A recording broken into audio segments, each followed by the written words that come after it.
కవితతో విష్ణు భేటీ కథ ఏంటి? తెలంగాణ రాజకీయ వర్గాల్లో హాట్ టాపిక్. జూబ్లీహిల్స్ బరిలో నిలబెడతారని జోరుగా ప్రచారం. ఎమ్మెల్సీ కవితతో 30 నిమిషాలకు పైగా చర్చ. పెద్దమ్మ గుడిలో నవరాత్రులకు రావాలని ఆహ్వానించా. బీఆర్ఎస్ వర్కింగ్ ప్రెసిడెంట్ కేటీఆర్తోనే నా ప్రయాణం. మాజీ ఎమ్మెల్యే విష్ణువర్ధన్ రెడ్డి. ఇప్పుడు రాజకీయ నాయకులు ఉంటారు, మంచిగా పేరు పొందిన నాయకులు ఉంటారు. బాగా అరే అమ్మ రాజకీయ నాయకుడు అంటే ఇట్లా ఉండాలి అనే ఒక నాయకులలో ఒక నాయకుడు ఎవరంటే పీజీఆర్ ఉండే. పీజీఆర్ అంటే ఇక అసలు కోసుకునేటోళ్ళు కూడా చాలామంది ఉన్నారు. అటువంటి నాయకుని కడుపులో పుట్టిండు విష్ణు.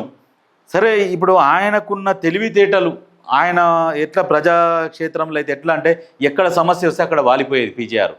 కానీ అట్లాంటిది ఈయనకు లేదు. ఈయన పోయి కవితను కలిసిండంట. పెద్దమ్మ గుడిలో నవరాత్రులు జరుగుతాయి కాబట్టి నవరాత్రులకి ఇన్వైట్ చేసేందుకు కవితను పోయి కలిసిండు.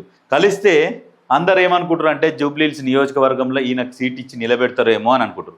కవిత అంతా తెలివి తక్కువ ఆమె ఏం కాదు. ఈయన నిలబెట్టినా గెలవడన్న విషయం తెలుసు. నువ్వు ఏ పార్టీ నుంచి టికెట్ ఇచ్చినా జూబ్లీహిల్స్ కాదు, ఖైరతాబాద్ కాదు, ఆ నియోజకవర్గాలల్లో ఎక్కడి నుంచి అయినా గెలవడు. ఎందుకంటే ఆయనకు ఒక వాక్ చాతుర్యం లేదు, ఒక మాట్లాడలేకపోతాడు, ఒక భాష మీద పట్టు లేదు. ఇట్లా చాలామంది నాయకుల పిల్లలు ఉన్నారు, మంచి మంచి నాయకులు ఉన్నారు, నాయకుల పిల్లలు ఉన్నారు. కానీ కాకపోతే స్టార్టింగ్లో ఎందుకు గెలిపించారంటే పీజీఆర్ మీద అభిమానంతో గెలిపించారు. వీళ్ళ సిస్టర్ ఉన్నది విజయారెడ్డి, ఆమె చాలా బెటర్ ఈయన మీద కంపేర్ చేస్తే 1000 రెట్లు బెటర్. ఆమె ఈయనకేందంటే సబ్జెక్ట్ అవగాహన ఉండదు, అంటే ఎట్లా మాట్లాడాలి స్టెప్ బై స్టెప్ అనేది ఉండదు. ఇక కొంచెం తేడా హైదరాబాద్ స్టైల్లో మాట్లాడబోతుంటాడు. కానీ రాజకీయాలకు వచ్చినప్పుడు ఆ శైలి మార్చుకుంటే ఉంటుండే. కానీ దీన్ని పెద్దగా మనము ఆలోచించాల్సిన పని లేదు. ఎందుకంటే కవిత గారికి తెలుసు ఎవరు ఏంది, వాళ్ళ బలం ఏంది, వాళ్ళ బలహీనతలు ఏంది అన్నీ అంచనా వేసుకొనే ఉంటుంది. సరే కలిసిండేమో మాట్లాడారు, ఇది ఒక న్యూస్ అవుతుంది న్యూస్ ఛానల్ వాళ్ళకి అని చెప్పేసి వేసుకున్నారు. అంతేగాని ఇక్కడ ఏమీ లేదు. కేటీఆర్తోనే నా ప్రయాణం. మాజీ ఎమ్మెల్యే విష్ణువర్ధన్ రెడ్డి. సరే, నువ్వు కేటీఆర్తోనే ప్రయాణం చేయి.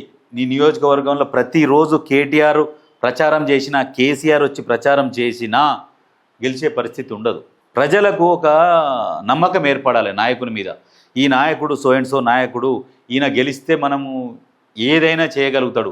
మీ నియోజకవర్గం తెలంగాణ రాష్ట్రంలోనే వినబడుతుండాలి. అది ఎవరి చేతులు ఉంటుంది? ఒక ఎమ్మెల్యే చేతులు ఉంటుంది. ఒకప్పుడు మీ డాడీ ఉండే ఖైరతాబాద్ అంటే అట్లా పేరు వినబడేది. ఇప్పుడు అది 3 భాగాలుగా విడిపోయింది. కానీ అక్కడ అంతా ఎవరు లేరు.